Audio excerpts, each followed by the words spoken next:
నమస్తే, welcome to gossips garage. This is Sumitra. ఎక్కడో తేడా కొట్టింది, ఏదో జరిగింది, ఏదో అనుకుంటే ఇంకేదో జరిగిందే. కింగ్ పై సీఎంకు కోపం ఎందుకు? నిబంధనలు అతిక్రమణ అన్నది సరైన రీజనేనా? రాజకీయ కారణాలున్నాయా? బీఆర్ఎస్ తో సన్నిహితంగా ఉన్నారనా? వైసీపీకి ఫేవర్ చూపారనా?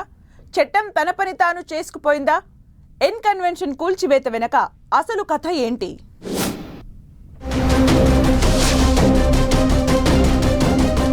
హైదరాబాద్ లో చెరువుల ఆక్రమణల కూల్చివేతలతో హల్చల్ చేస్తోన్న HYDRAA hero Nagarjuna N convention ను నేలమట్టం చేయడంతో రెండు తెలుగు రాష్ట్రాల్లో హాట్ టాపిక్ గా మారింది. ఎన్ కన్వెన్షన్ ఆక్రమణలపై చాలా కాలంగా ఫిర్యాదులు, వివాదాలు ఉన్నప్పటికీ హైడ్రా ఏర్పాటు చేసిన కొద్ది రోజుల్లోనే ఓ సెలబ్రిటీని టార్గెట్ చేయడమే చర్చనీయాంశంగా మారింది. హైదరాబాద్ నగరంలో చాలా మంది బడా బాబులు, రాజకీయ నేతల ఆక్రమణలపై ఉక్కుపాదం మోపుతోంది హైడ్రా.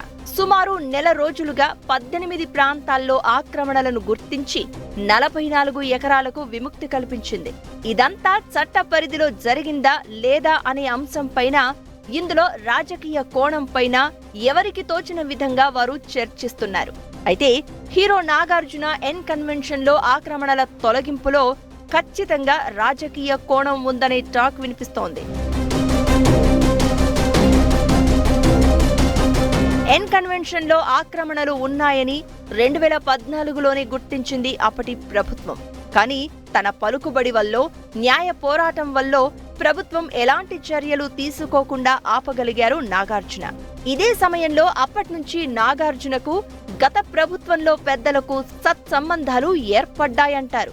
దీనిలో భాగంగానే హీరో నాగార్జున మాజీ కోడలు సమంతను తెలంగాణ బ్రాండ్ అంబాసిడర్ గా నియమించారని చెప్తున్నారు.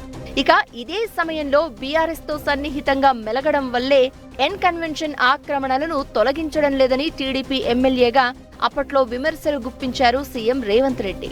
బీఆర్ఎస్ అధికారంలో ఉన్న 10 ఏళ్లు ఎన్ కన్వెన్షన్ పై ఎలాంటి చర్యలు తీసుకోకపోగా పలు అధికారిక కార్యక్రమాలకు వేదిక అవడం కూడా విమర్శలకు దారితీసింది. దీంతో సీఎంగా రేవంత్ రెడ్డి బాధ్యతలు స్వీకరించిన తర్వాత గత ప్రభుత్వంలో చూసి చూడనట్లు వదిలేసిన ఆక్రమణలపై ఉక్కుపాదం మోపుతున్నారు అంటున్నారు. తాను టీడీపీలో ఉండగా విమర్శలు చేసిన నాగార్జున ఎన్ కన్వెన్షన్ ను తొలగించి తన మాటల్లో విశ్వసనీయత ఉంటుందని నిరూపించుకునే ప్రయత్నం చేస్తున్నారు సీఎం రేవంత్ రెడ్డి.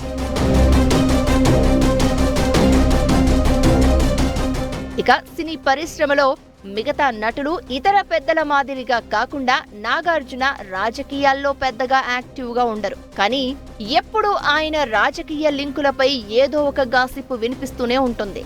తెలంగాణలో బీఆర్ఎస్ తో స్నేహంగా మెలిగిన నాగార్జున ఏపీలో వైసీపీతో సన్నిహిత సంబంధాలు నెరిపారని అంటూ ఉంటారు.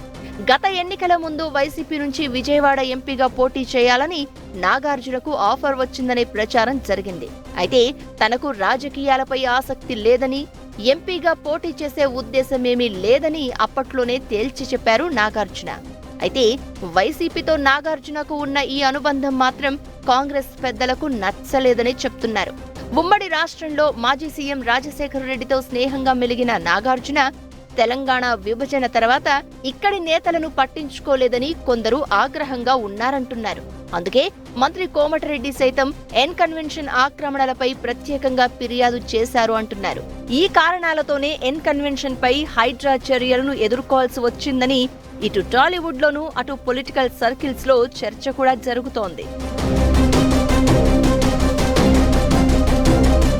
బీఆర్ఎస్, వైసీపీతో ఉన్న సంబంధాల వల్లే నాగార్జున సినీ పరిశ్రమలో ఒంటరివారయ్యారని అంటున్నారు. ఆ రెండు పార్టీలు కూడా నాగార్జున తమవాడు అని చెప్పుకోలేకపోతూ ఉండడంతో పెనం మీద నుంచి పొయ్యిలో పడినట్లు తయారైంది నాగార్జున పరిస్థితి. టాలీవుడ్ లో ప్రముఖ సినీ కుటుంబాలు అన్నీ ఏపీలో కూటమి ప్రభుత్వంలో కీలకంగా వ్యవహరిస్తున్నాయి. అదే సమయంలో తెలంగాణ సర్కార్తో మంచి సంబంధాలు కోరుకుంటున్నాయి.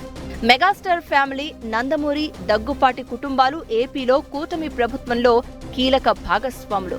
ఈ 3 కుటుంబాలతోనూ సత్సంబంధాలు ఉన్నప్పటికీ నాగార్జున విషయంలో ఏ ఒక్కరూ జోక్యం చేసుకోకపోవడమే చర్చనీయాంశమవుతోంది. ఇలా రాజకీయంగా, పరిశ్రమ పరంగా ఒంటరిగా మిగిలిన నాగార్జున న్యాయ పోరాటాన్ని మాత్రమే నమ్ముకున్నారు. ఏదేమైనా హైడ్రా యాక్షన్ తో కింగ్ పొలిటికల్ స్ట్రాటజీయే దెబ్బకొట్టిందా అన్న అనుమానాలే ఎక్కువయ్యాయి.